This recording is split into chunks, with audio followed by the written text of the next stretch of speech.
I first talked to them about this almost a year ago. So it's taken a while. I think the significant thing here is it's a good move for them. It's good for Syspro. They have a lot of opportunity from overlap in customer base, and also, customer new opportunities across each of the customer bases. Growing a business requires a holistic approach that extends beyond sales and marketing. This approach needs alignment among people, processes, and technologies. So if you're a business owner, operations, or finance leader looking to learn growth strategies from your peers and competitors, you're tuned into the right podcast. Welcome to the WBS Podcast, where scalable growth using business systems is our #1 priority. Now, here is your host, Sam Gupta. Hello, welcome to Analysts Gone Wild. We're on episode 44. It's Friday, and I changed my attire to something sporty because it's Friday versus we used to do this on Thursday. And Sam's going to give me a hard time throughout the whole episode because I like the Cardinals, but we've won a few, we've lost a few, and sports technology is a big deal. I know we talk about technology a lot on this episode, but it plays a significant role in how these teams are surviving and advancing. But anyway, Robert Kramer with more insights and strategy. I handle and cover ERP, supply chain, and enterprise data. So let's go around the horn, see how everybody's doing today, and then we'll get to some great stories. Michael, why don't we start with you? How are you? Sure. I'm well. Good to see you. Good to see you. So Michael Fawcett, I am founder, CEO of Arion Research. We started this about 4.5 years ago, focused a lot on AI, agentic AI, and the intersection with enterprise applications. Also host a podcast called Disambiguation on AI. We published a couple of books last year on AI, so heavy into the digital workforce and agentic AI world. Great. Encore. How do you say your name? Encore or like Encore? Welcome to the show. Tell us how it's Encore. Yeah. So thanks, Robert. Hi, Michael. Hi, Sam. Hello. So I'm a pretty new founder. I recently founded my own firm, House of Analyst Anchor. I love my name, so my name is appearing everywhere. Pardon me if it doesn't look so well, but I seriously love my name. So I have two specific coverage areas. One is the digital engineering workspace, and the second is the manufacturing execution systems. How are they panning out? And we would be talking about both the spheres very well in our conversation moving ahead. So thanks all for joining. Thank you, Robert, for taking this forward. And over to you, Sam. Yeah, and he loves his name because it's already on core, so he doesn't need to move from that, especially if you are selling, analyst services. That's the kind of name you want. Robert, I didn't know that you talk about sports because you get a little plug there for sports technology. I thought you loved sports. That's why you were talking about sports. Both. I think sports is, it used to be sponsorships were like about just promoting your team. Now it's about how that sport uses different technology to help change the game for the league, the team, the fans, and at the same time, indirectly, it actually promotes that technology as well. But, Moneyball was this interesting thing that happened, 15, 20 years ago. And now it's come full circle where all the major platforms are being utilized to help these different leagues. So do you think, and I read this, but maybe it was through some, source that I couldn't confirm, but that the Toronto Blue Jays, they deliberately falsified some names to get some players, and that's how they got so far in the playoffs. Did you hear that? Falsified some names. Well, how does that work? How can you succeed by falsifying names? They weren't the rights of the specific players for them, and they changed some things, were able to get them, and that's how they got some of these stars, and they're not supposed to be on the team early. Did you hear that? Which newspaper are you reading these days? I definitely want to know the name of that. Yeah, Please. it was definitely not from Toronto. It was the Cardinal News. New York and Boston. Do they have some sort of internet censorship in St. Louis by any chance? Or Yeah, and I also thought we're trying to that we're gonna. And I'm not a politician. I don't like politics, but Trump said he doesn't want any more Canadian teams in the league anymore. Did you hear that? Yeah. Yeah. I am hearing that. Such a joke. Why would he want that? Yeah. I mean, it makes no sense whatsoever. Why should Canadians play baseball? Why should they appreciate basketball? They should be kicked out I mean, you already, got right? hockey. Come on, you got hockey. Great sports Isn't in that that. I'm just teasing you. I was just trying to pull something out of the air and it didn't work. But why don't you introduce yourself and jump into the first subject? Yeah, and people here at Elevate too, as well as host of WBS Stocks. I'll keep it short, Robert. We have too many jokes today. Yeah, we'll get to them. So let's go to the first. Accenture to acquire faculty. So I think most people know who Accenture is. It's a global. They do a lot of things, but from an IT perspective, they're a system integrator, they're a consulting firm, they do a lot of transformation, they have a lot going on with AI. This other company, Faculty, who they're going to acquire, is a consulting company out of the UK with some roots in modeling, data science, AI development, deployment. So why is this such a big deal, guys? I just want to kind of walk through that, the pros, the cons. I'm assuming this is probably a positive and not marketing. It just gives them a little bit more depth. It's like if Toronto added more players, it's giving more, more opportunity to succeed. So, Toronto should be doing that as well. But so what do we all think about Accenture acquiring this company? Hey guys, one thing quickly. I think we are getting some feedback from somebody's background. I don't know who that there's is. a lot of If you can mute yourself if you're not talking, I'll appreciate See, I that. think Sam Okay, I did that when I was Ankur, talking that about was- Toronto because you didn't want. I don't want to hear It's a anything white against noise Canada, machine, Toronto. but So yeah. obviously, I'm. All right, so Michael, what do you think? Is this real? Is it a good expansion? Do we like? Because I think transformation is a key to success. I mean, Sam talks so much about change management that he thinks that you can't have enough resources to handle this transformation. What do you think? I mean, to be honest, around almost everything AI these days, there's a talent shortage. And so I think, it just makes sense if I'm a consulting company trying to do work in transformation in AI, I'm going to want to add as many qualified resources as I can. What's a quick way to do it? If you're a big consulting company, buy another consulting company. So it seemed like made a lot of sense to me. But do you guys think, and even talking to the Encore and Sam, manufacturing is a major component of this transformation that we're talking about. Bringing more of the workforce needs to be heightened a little bit, because I think the jobs are coming home to the United States a little bit more in manufacturing, and the workforce that's currently in manufacturing is aging out. So I think it's a big thing to beef up in the transformation sector. What do you both think? Because I know that manufacturing is a key for the two of you. So Robert, maybe I can take this up. Maybe Sam can comment on manufacturing stuff, but I have one interesting element which I could observe in this particular deal. That is the fact that it is being marketed as very high focus on safe and secure AI solutions. So again and again, it's being called as Accenture is adopting faculty, and faculty focuses on bias-free, unexplainable outcomes. So if you try to see, I see this as a direct competition of Accenture with Palantir.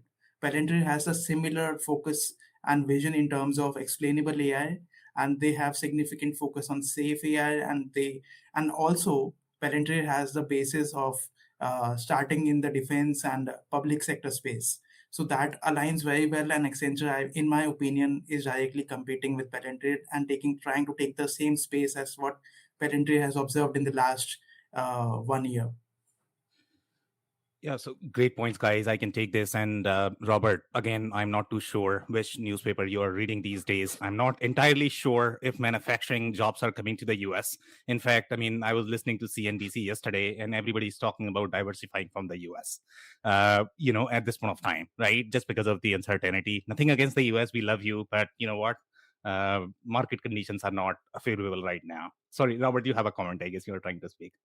I mean, there's a ton of news out there that manufacturing is coming back to the United States and the workforces are aging out. And how do they prepare the younger workforce for to be that they want to actually go into that industry? And there's a shortage of workers for that. I'll send you the reports, but there's a ton out there talking about how this is opening up between now and 2030. But I think it's a real situation if you just Google it. But maybe, I don't know, do you have less access in Toronto than we do in the United States? Everything is censored these days. I mean, we are not allowed to have any access from the world because we are so dependent upon the US, I guess. Yeah. But we all know that. I think what you're elbows up, Sam. yeah, okay, let's move on. But that's what I'm seeing. If you see something different, that's fine. But So go ahead. yeah. So let's talk about this. So I guess, I mean, I have spoken to one of the economists from NAM, and he used to be with National Association of Manufacturing, not National American. Now these days, I mean, everything seems so American. I don't know why, but yeah. So National Association of Manufacturing. His name is Chad Moutre. He used to be there. Now he is with NRA, I believe, and NRA is not the rifle one, I guess, the restaurant one. So he's with them, and I discussed with him, okay, what do you think about the manufacturing job situation? Because every single marketing channel, if you talk about job, you get a lot of views. That's why we should be talking about that, by the way. But what he explained is that, look, manufacturers are not able to pay the amount that workers require. And that's why you have job crisis. It's not necessarily the real job crisis. If you pay them well, then they'll come to there.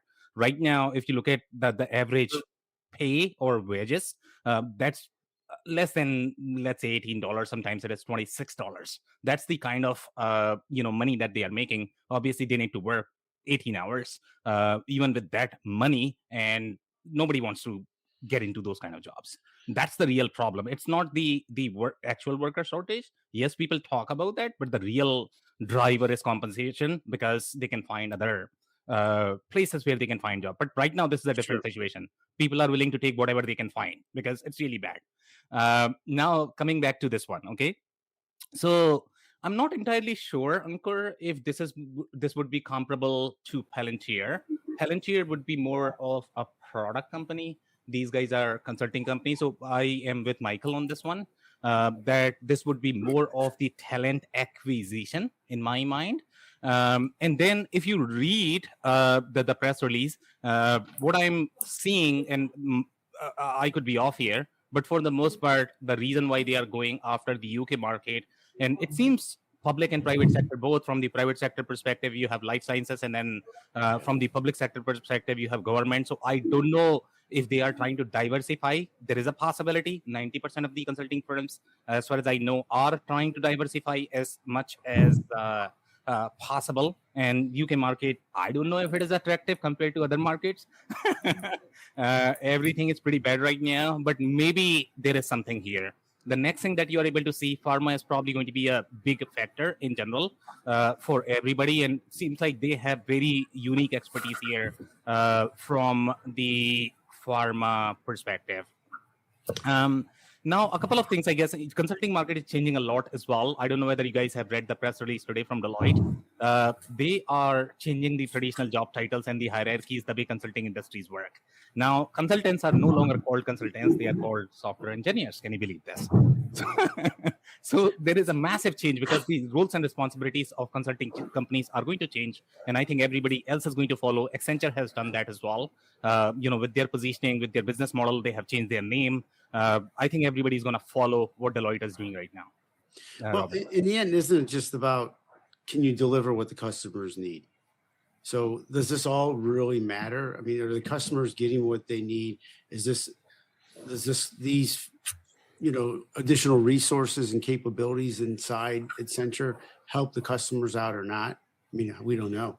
I mean, I know the customers are very fickle and challenging to move on-prem to off-prem. So, I mean, I don't know.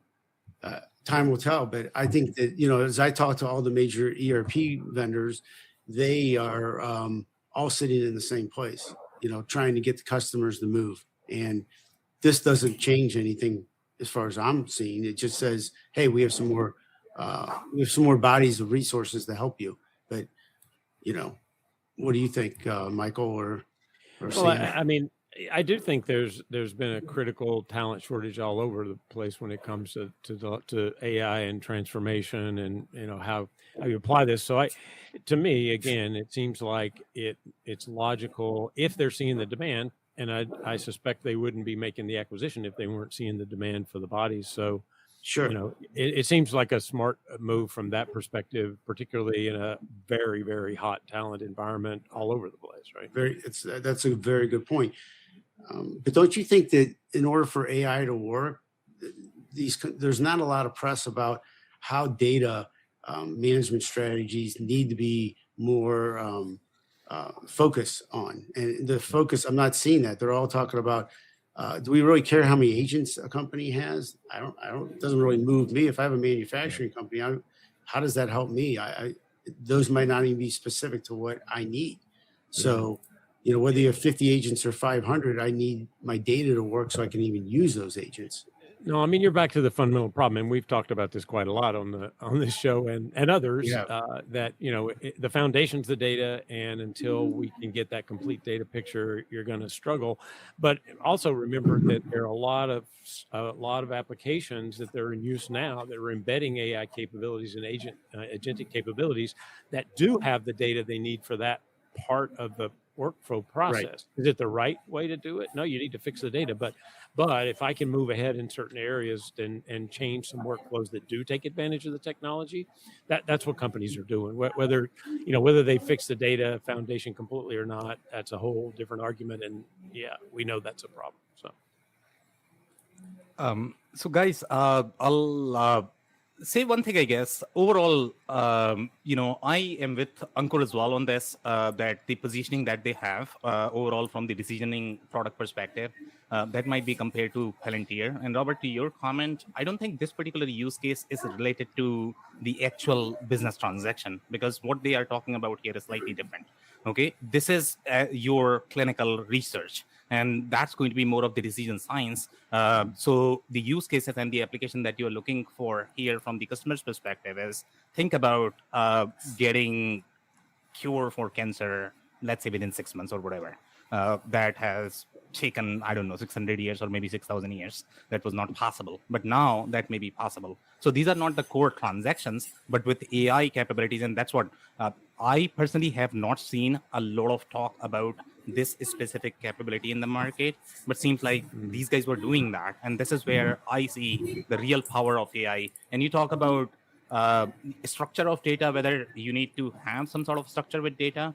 Generally, AI is very good at mining unstructured data in general. That does not mean that it can cure your transactions. Again, transactional applications are slightly different, but when you talk about the real insight applications, that's where the real power of AI is. So that's where I see this being really powerful, I would say, and this acquisition, obviously very exciting.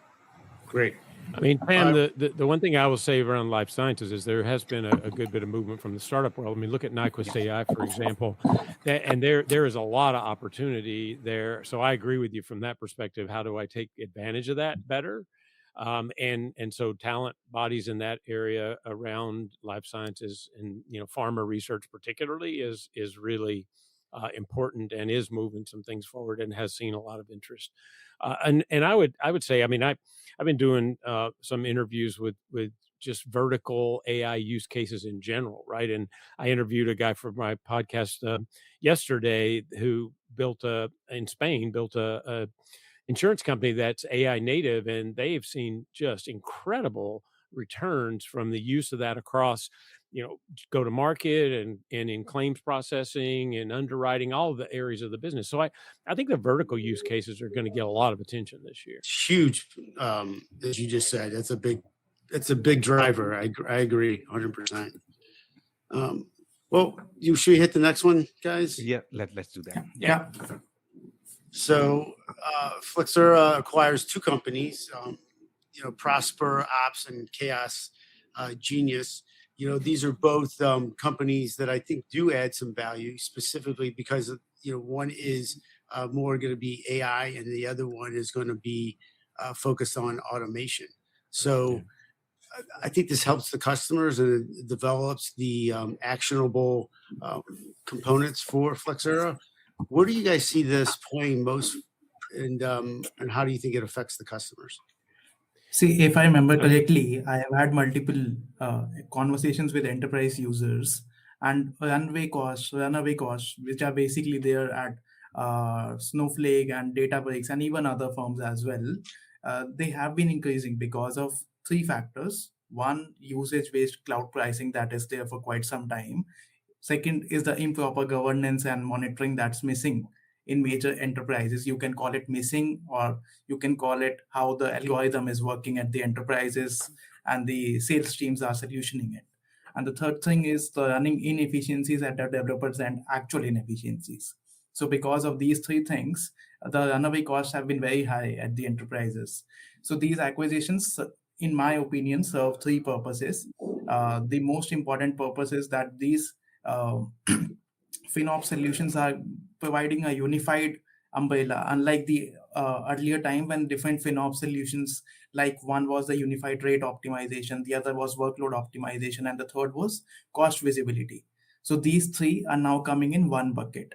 And obviously the second thing is about the messaging. The messaging that's going to the market is that Flexera is now the #1 player in the market. So yeah, over to you. I mean, if you look at use cases last year too, I mean, did a lot of survey work around what AI use cases and where's automation, where's AI being applied, and it started in the U.S. coding and customer service.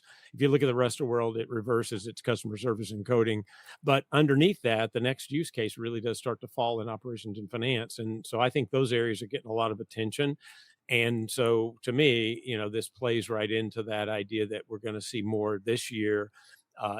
Use of automation and AI use cases across finance, down into supply chain too, of course, manufacturing. We talked about those, but I think this is probably the next hot area to get a lot of attention. Yeah, could not agree more, guys. I think this is the infrastructure play. So you both are, spot on in your assessment, and I really wish if we had, Hyun Park. This was his sweet spot. It said that he's not part of the analyst community anymore, but he really enjoyed this. And this is going to be, I mean, if you look at the workloads from Snowflake, a Databricks perspective, they are really huge. And I'm pretty sure now Palantir is probably going to be in the mix as well. I'm pretty sure. But they are probably doing public cloud. I don't know if anybody does private cloud there. I don't know if they sell as private cloud. This would be more relevant as far as my understanding goes when you are managing your own infrastructure, when you have, I don't know, maybe billions and billions of dollars in infrastructure spend, you have custom development workload. So this is not going to be traditional manufacturing, I would say, Robert. Some manufacturers may have these workloads, but this is slightly different, from the custom development, infrastructure, cost management. And that's where I guess I do see a lot of value. And I think Ankur is right that the whole driver has been commercial. This is usage-based pricing, which you absolutely love, Robert. And I think, if Thomas was here, he loves it as well. But it's a real pain for customers. It's not easy. Yeah. Robert, over to you. No, I mean, I agree with all you guys. I think that, we're seeing a lot of build, buy, or partner, and, I think it's a lot about ecosystems to expand and to give the customers what they need. And I think all these announcements play in that, space of doing types of, partnerships or acquisitions, because you're seeing this a little bit more now than you have in the past, because the customers are wanting this and it's the quickest way to the market for them. Any thoughts on that? Yeah, I mean, I completely agree, Robert. For the most part, on your comment. I don't have anything else to add. I don't know if you guys want to move to the next story. Yeah, let's go. Let's Yeah. go to the next one. Yeah. So Flowfinity updates its business process management platform. It's a low code BPM and workflow automation provider. So what are they doing here? They're adding more AI as we would think. Of course they are. I mean, They're adding more AI. They're delivering probably more value to their customers. I think this is obviously it might be more noise than anything, because I guess you would expect this to happen. But is this something that we think is marketing or real, or something that needed to actually be a big announcement? Well, I mean, it plays into the three of the bigger trends, right? I mean, you've got embedded AI, which, we know agentic across all the enterprise apps platforms are being embedded more and more, and that makes sense. It's embedded in the workflow. That's where you see a lot of value. The second one is, integration. We talk a lot about data integration, but also from an agentic perspective, the use of tools and MCP and giving your agents access to additional tools through that integration layer, going to be really important for them to be able to add value to those workflow processes. And then lastly, we know MCP comes with some security risks these days, and having them mention and talk about the security layer and enhancing security, that's going to be a hot topic this year around integration. So it plays into those three trends. Is it marketing? Is it real? I don't know these guys well enough to go, yep, that makes sense. But it does hit all the major, or not all, but a lot of the major trends that we're seeing. Yeah, the only question, the only question or the only thought process I had while reading this was, while they had always said that security remains a priority, they had said in last couple of years as well. The only thing that I had was, why have they missed the multi-factor authentication and the time-based OTPs in the last couple of iterations as well? Is it still marketing? Good which question. Michael was saying, like MFA and TOTPs aren't they qualifying? And if not, when will they become qualifying? Like, Yeah, they are sort of on the basic checklist. Yeah. Yeah. So in my mind, I guess I don't think that would make a really good press release. And if we brought that story here, hey, I am introducing MFA right now, I don't know how many people are going to be excited here. So we all understand how marketing works. So let's not call them out, I guess, on that. But at the same time, I guess, if I don't see a MCP story with a specific vendor, I would probably have concerns about them. And if they are talking about two-factor authentication right now or multi-factor authentication, that's probably not a real press release in my mind. So I respect marketing, how marketing is supposed to be done. But here, I don't know if you guys have come across them, where they hang out. Is it more of a low-code, no-code platform? I think we have covered them before. So what do they do, I guess? I mean, does anybody have any insight on that? It's a no-code integration platform. That's about all I've seen about them. I don't know them well either, but. Okay. So Appian, and are they competitors to like Appian and companies of that nature? Or? I think so, yeah. That's what it seems like, yeah. Okay, and they have been in the market for a long time, or is it like a new startup? No idea. No idea. Okay. All right, guys. I mean, if you don't have anything else, we can move to the next one. Robert? Any comments, or keep on going from the audience? No comments right now. Yeah. So let's go to the next one. Comments if we talk about Blue Jays and Cardinals. You never know. I mean, yeah. I'm surprised you didn't get comments. But Michael is not going to be happy about it. How's your team looking for next year? Blue Jays? Yeah. Oh, I mean, we were hoping that we'll get Kyle Tucker, but I mean, Canada does not have $60 million, man. So, so what do we do? There has to be Canadian discount, I guess. Maybe the U.S. can loan it to you, Sam. I don't know. I mean, yeah, maybe. I don't know. I mean, these days, I don't know. I mean, we are not getting any loans from anywhere. All right. Well, let's talk about Panaya. It's an AI powered change and testing automation for ERP, CRM, I believe SAP and Oracle and Salesforce use them. They're unveiling an agentic layer to help with more intelligent testing for ERP delivery. I think this is probably a pretty good thing. As we get into these challenges that we talk a lot with detecting risks that happen with transformation, reducing the manual cycles that you're going through testing. I'm not sure if you're going to alleviate all of that, but it can definitely help. Goes back to the data as we talk about, but it also, I think it's getting the customers to trust, some of this as well. What do we all think? I mean, again, testing automation, not a bad thing. I don't know. I didn't have a lot of, this is wonderful, but it is, it's useful. They are out there. I've run across them a couple of times in the Salesforce and Oracle world. So it's, use of agentic in testing automation makes sense. I don't know. It didn't wow me, but I mean, it is, it's not a bad thing. Yeah. The only plus that is coming is the fact that the data, the agentic layer is weaving the business teams as well, along with the data teams. The business teams are also weaved in. So any kind of inputs that are, because business is more dynamic as compared to the data team. So any kind of dynamic inputs from the business team are making sure that the system is getting updated regularly. And I believe that's why they're calling it complete understanding of the entire life cycle from development to deployment. So that was the only thing that caught my eye. Yeah, and I'm going to start there as well. And whenever anybody says that complete understanding of the entire change life cycle, I don't believe them anymore.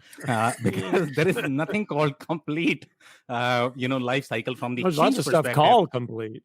Yeah, even Robert cannot pull that off, even though he talks about change management all the time. There is nothing called complete life cycle from the change perspective. Everybody has their own story of change management. So obviously, in this case, this is going to be their version of change management, the way they like to see things. But I do see some value in the story, to be completely honest, because testing is where the majority of the efforts, required from the implementation perspective. Now, if you really look at where the market is moving, they are talking about no implementation with AI native platforms. So I don't know if you need to test. So I don't know what is going to happen to these guys. But some of the AI native platforms are talking about that you can probably implement overnight. So is testing going to be relevant? I don't know. But this is a real value. If you look at the traditional implementation, the way ERP implementations are supposed to work, testing is where I see the real power of AI. Even though I don't trust it at all, but still I do see some value. Well, it can help tremendously and kind of make, from start to finish quicker. But part of the problem with all transformations, I believe, is that companies have to be willing to change their processes. Yeah. And if you're not going to change your processes, then putting a new system in place is probably it can be a potential waste of time, because you're just going to go from, one system that has what you're using one way, and then you're going to be doing it the same way in the new system, and you didn't change anything. So you got to be willing to go through that and improve. And if companies don't trust the system, like you just said, Sam, it's a potential problem. But I think this fits in well, because the testing is where you get that validation and that trust to really believe that the processes that you're putting in place are better than what you're doing now. Yeah. But a lot of these are human problems too, from a failure perspective, not a technology problem. Yeah. So anything that helps you build more trust in the humans that are adopting this system, that's good. So I could see that. Yeah. And the whole idea of change is really human. So thanks for highlighting that. And by the way, I mean, this is how the complete life cycle of change looks like, the way Robert was describing. So for a change, I think I'm agreeing with you, Robert, in this case. Wow. Thank you, sir. We can understand. We need to have a little celebration here, because that's like once in a lifetime opportunity, I guess. Yeah, right? Exactly.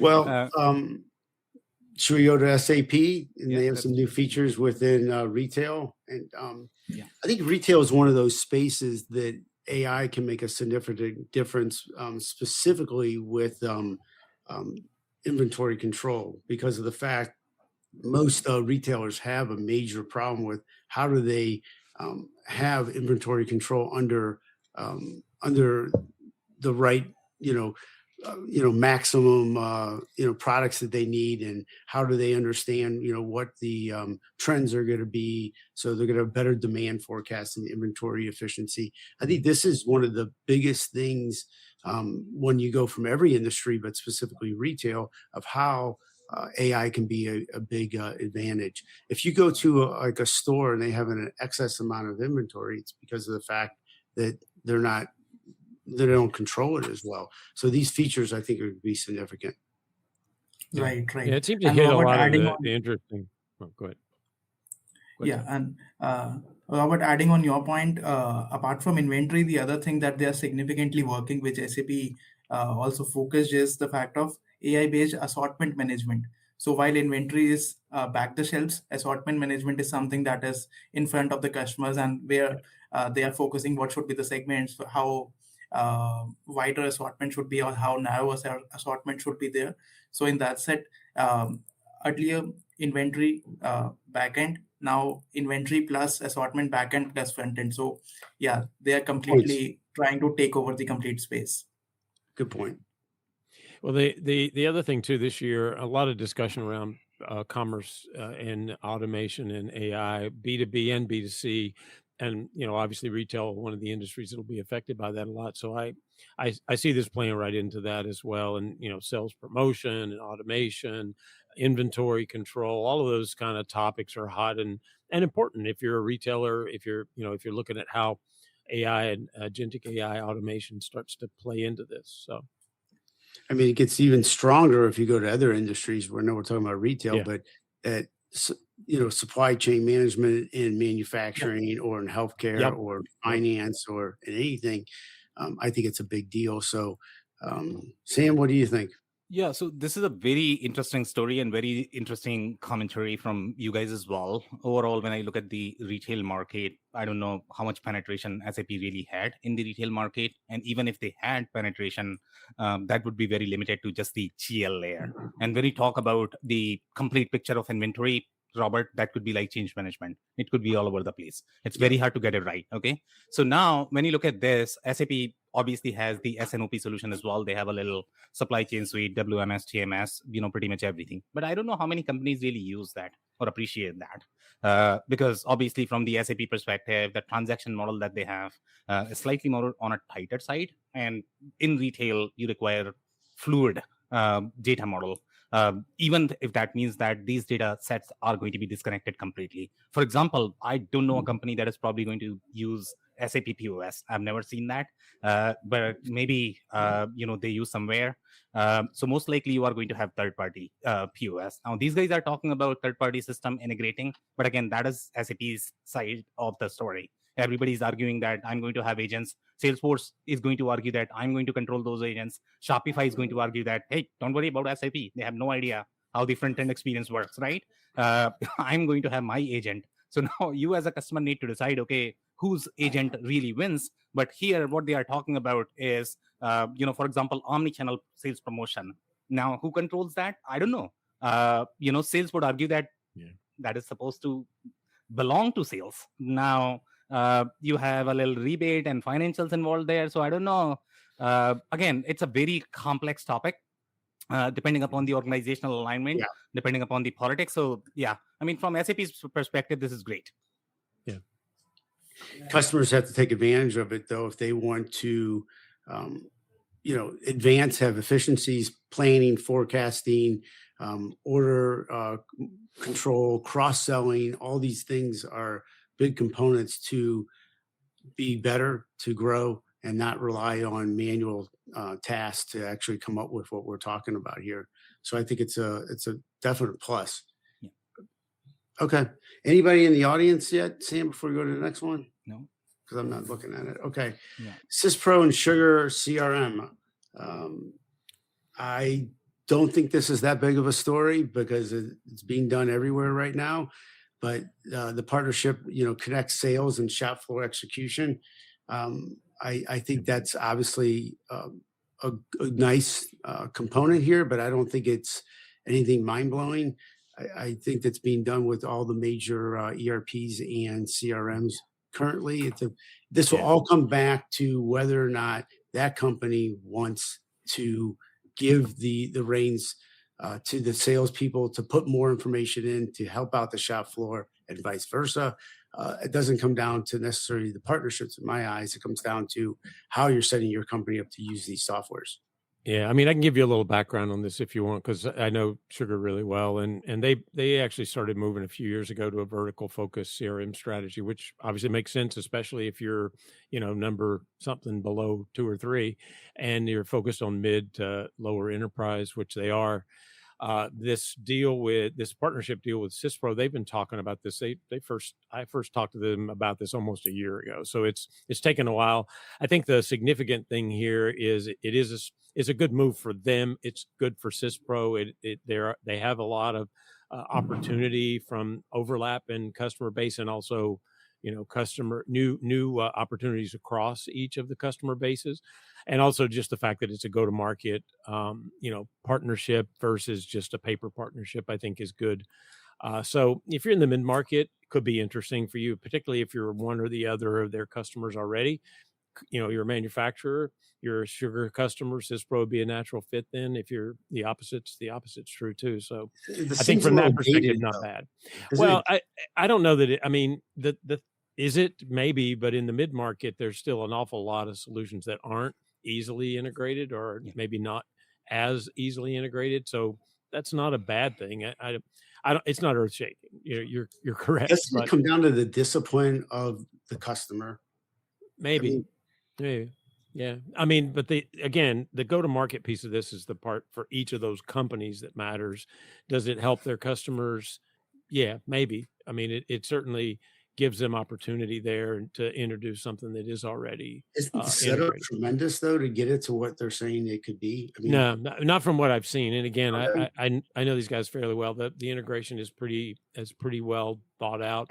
They took almost a year putting it together. Okay, maybe that just means they're we'll slower. give you that. But what do you guys think? Ankur, do you have any comments, or do you want me to start? So I just went through this. I tried to understand it multiple times, but I could not understand as to what is the specific significance for this GTM that they are calling it out. Like, how does it help them? I totally agree with Michael and Robert. And over to you, Sam. Let the future tell what happens to them.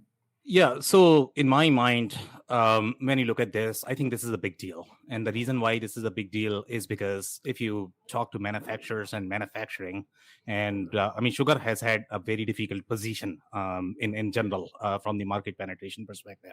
You talk to manufacturers, unless you are talking to very complex devices manufacturers, and you tell them that, okay, hey, look at the CRM. And they're like, what? Yeah, okay. exactly. They don't need to market. Okay. Manufacturers don't need to market because they have orders coming in. The only problem that they have is they are not able to process those orders. So they have a very different problem and very different version of sales and marketing they do. And their version of sales and marketing is very different from the entire world. The kind of CPQ workflows that they are going to have. Now, if you ask Salesforce, hey, give me CPQ, and they are going to say, what? Because they don't have that built as part of their platform. So you have to talk to a third party, add-on. So that's where I guess the real play is, because the data needs to be, when you talk about exchanging data based on these bombs, and you know this better than anybody else, Robert, when you talk about these bombs, when you are going to have 15,000 layers, and then if you are exchanging data between your CRM and ERP, in general, what manufacturers do is, hey, let's not worry about CRM because it's not going to work. So that's where this integration is really powerful. And from the market penetration perspective, this is what I have been teaching my, American colleagues, that, together you are far more powerful. You should go together, Canada and US, Syspro, and but some people don't get the kind of alliances, that is. So that's the power that we are talking about. Okay. And by the way, Michael, to your comment related to the integration, I'm actually shocked to hear that they have been working on this for a year. You are right, because I have been seeing a lot of press releases in the past. But here you are talking about AI native iPaaS, and their claim is that they can spin off, I don't know, maybe 10,000 integration overnight, the way AI native platforms are created. So I don't know where the gap is, but this is overall very interesting. Here's something just as a point. Setting this up sounds easy the way you all just mentioned it, but what if your data is not good? What if you don't specifically define the fields that need to be used in, sugar, and then how those downstream affect Syspro's ERP. I just don't think it's simple. I think that you have a lot of validation that needs to be done in order to make sure this works. Because a lot of times there's the discipline of the salespeople is not as good as it sounds like on this screen here. Yeah. But Could just not give agree me- more. So, Robert, I'll give you some scenarios here so that you are probably able to relate with this a little bit more. And I don't know, Michael, you might know a little bit more from the Sugar perspective. I don't know if they have a real configurator. Implementing configurator is a big deal, especially for the parts Yeah, it's business. If you need to digitize the processes in the parts business, it's very, very, very hard. The same thing if you have to do it in the services business, it's even harder. Okay, so Robert, from your perspective, what you're looking at, let's say if you're using a CRM, right? So if you're simply looking at my lead account funnel, that's not very exciting for manufacturers. Okay, what is exciting is, so let's say if I'm trying to quote, I need to make sure that the inventory is going to be available. Yep. That is good from the customer perspective or customer experience perspective. Perfect. Now, doing that in the vanilla CRM, that's a rocket science. From the integration perspective, it doesn't work. Yeah. It's very, very, very hard to bring all of this financial data and commit, a complex object as inventory. That's how heavy inventory is. If you're talking about really connected inventory from everybody's perspective, as opposed to siloed inventory. So those are some of the challenges, and that's the real value I see. So that's why I like this alliance really. This is really good because I don't think anybody can compete with this kind of alliance. I think it's good if the data is good, because what happens if the data is not good and you have 5 years of history in sugar and it's a mess and it's not consistent what the companies have filled out. And I think it's not as clear as it sounds like, because I actually have experience with this, not these two, but like SAP and Salesforce, and merging the data. And I think it's a challenge, to say the least. I mean, it's not, obviously, if there's data problems, you got to clean them up. I mean, I don't think anybody will argue that. But if you're thinking about mid-market solutions, you want things that are easy to implement and pre-integrated as much as possible. And it can certainly help them move faster and provide a much more complete solution, whether it's, whether you're going into both of these, at the same time, whether you've got one and you're adding the other, all of those things, the faster, the easier, the more you can simplify and the more you can integrate and pre-integrate, the easier it is for those companies to do it. And they're, Salesforce and SAP, oof. But you're also talking about massive global, customers, enterprise customers. These are mid-market customers. They're looking for something that's a little bit simpler to go to. And I do actually think this is good. And certainly from a sugar perspective, this strategy of moving across these different verticals and trying to go, deeper in a mid-market way with a good partner has worked well for them so far. It has to be done if you want to take the next level of modernization. So I don't disagree with that. Yeah. I'm thinking the setup and delivery and transformation of this is not as simple as you guys are making it out to be. That's all. And even if they're fully integrated, fine, but that's based upon best case scenario that you have set up at your company already. So Sam, quick question for you. If you're advising a company that's been on Syspro and Sugar as well for 5 years, and the data is a little bit messy on both sides, would you recommend starting Sugar over and making sure that the 10 fields that you need in Sugar are populated and not scattered throughout? Some in this customer has the field set up, this other customer doesn't. Do you think the long-term effect will be better if you start over on Sugar? So I guess, starting over is a great idea. But what you are going to get out of it is always a question, right? So generally, in my experience, when you look at 6 different implementation and they have same Syspro and even the same versions, Syspro plus Sugar, Syspro plus Sugar, Syspro plus Sugar, but they each are going to be extremely different. Okay, just because the processes are very different, the corporate hygiene is very different, the way they work is very different. So, I mean, you can start over, but what you need to fix are your processes. And I know you are sort of prompting me to talk about change management. I get it, man. You always want to bring me back to change management, data quality, and processes. But in this case as well, even if you start over, you have to go back to the basics. By the way, thank you so much for the plug. I really appreciate it, because that's what we do, Robert. So, I'm always happy to talk about change management, process cleanup. Well, I'm just talking about down the road. Is it going to be a healthier, use of the data if you start over and get better efficiency? That's all I was saying. So I think it's a consultant answer, though. It depends, right? It depends on the specifics, not the general, and that's always the issue there. It might be better to start over, but it also might not be needed if you go in and you look at it and see exactly what they've done and where they are. Yeah. So, Michael, you want to be careful there, because these days, Deloitte is mandating that you are not going to have any sort of consultant title. So I don't think you are going to get paid anymore. These things are commercialized from bigger companies' perspective. Yeah. If they are not calling consultant, then nobody's getting paid if they have consultant title. So, all right, let's hit one more. We got AVEVA. Let's talk about them. It's an industrial engineering design software. They are adding AI tools to enhance their workflows, which I think is a great thing. Why are they doing this? Productivity can increase, better simulations. I think that's a plus as well. Engineers might resist using AI and trusting it. And I think that's a potential discussion topic too. Michael, what do you think? Again, this is in design, generative use in design. Look at Autodesk, look at some of the other solutions out there from a design perspective. It seems like this is something that will be important as you move forward. And how is it being adopted? Are designers, do they use it? Do they not? They are. You can look at any of these sort of automation generative tools that help create that content, whether it's design or photos or whatever. And so I don't think this is bad. It'll take some time and some change management, sure. But it is an area where you see a lot of value from, upgrading those tools and design tools with the automation.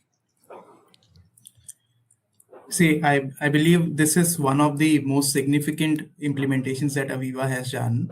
Why I say it? Because this generative AI has been implemented if we see the manufacturing side, only in the knowledge management space, where all of the information and repository has been put up, and then the internal chatbots have been there to help the engineers. Engineers, in my sense, the change management would be super easy. They would be super excited to use these tools, because Gen AI in manufacturing is new. It's pretty new, and in that sense, AVEVA, as it's mentioned here, they are using generative AI in product design, in analysis of design, FEA and CAD analysis. All they are doing, they are also doing optimal layouts of developments. So all these things are pretty difficult. And any AI assistant, we have seen how AI assistants and vibe coding has happened in the software dev space. I believe it would be similar phenomenon in the manufacturing space. Yeah, that's fair. Yeah, I completely agree.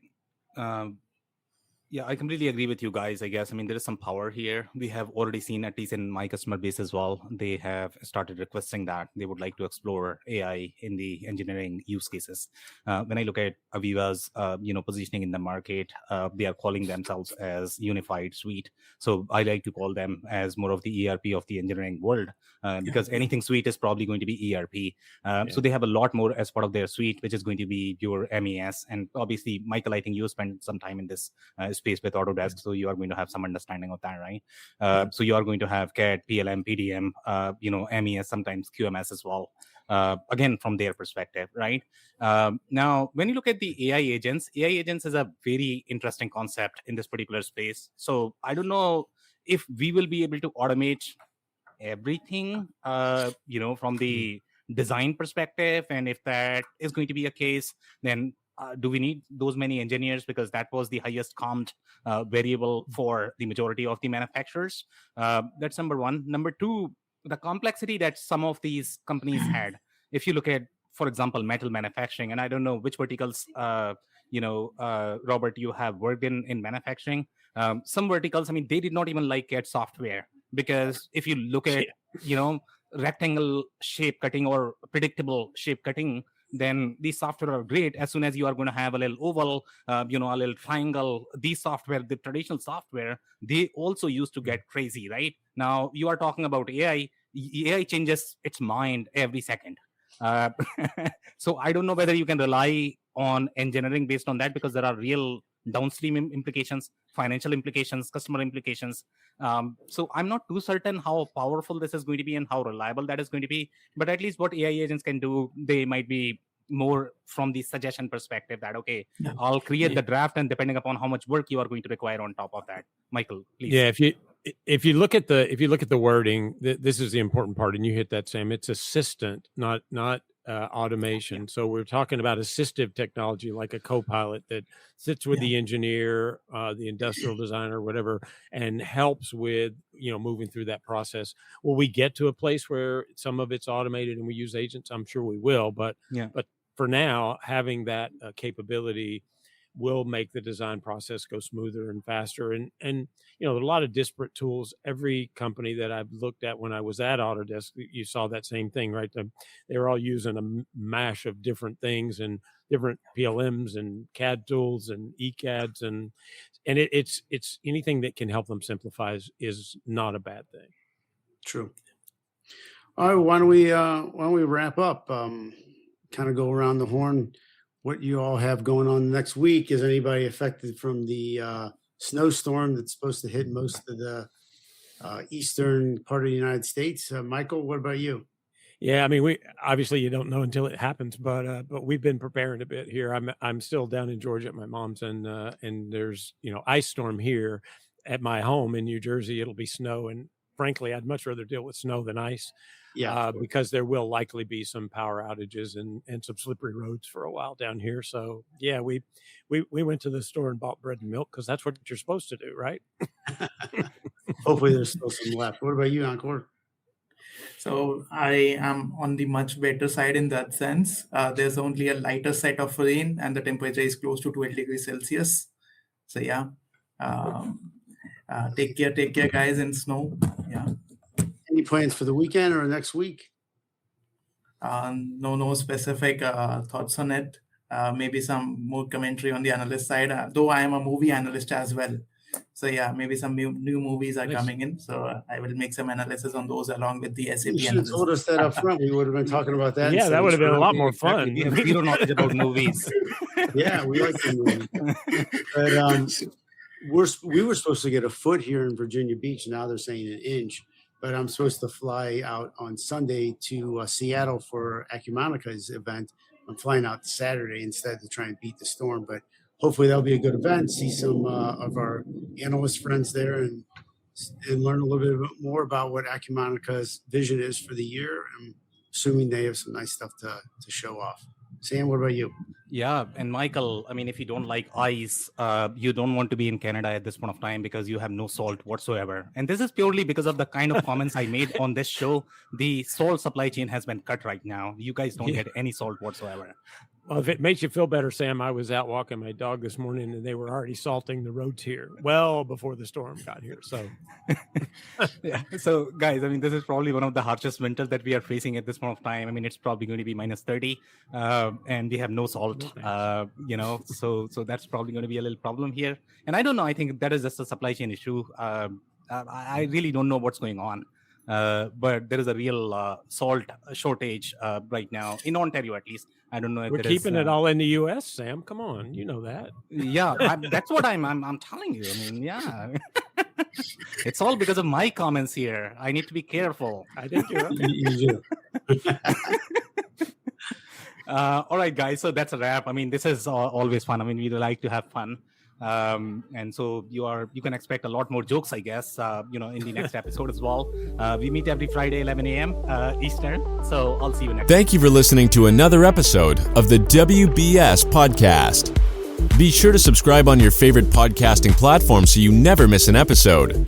For more information on growth strategies for SMBs using ERP and digital transformation, check out our community at WBS.rocks. We'll see you next time.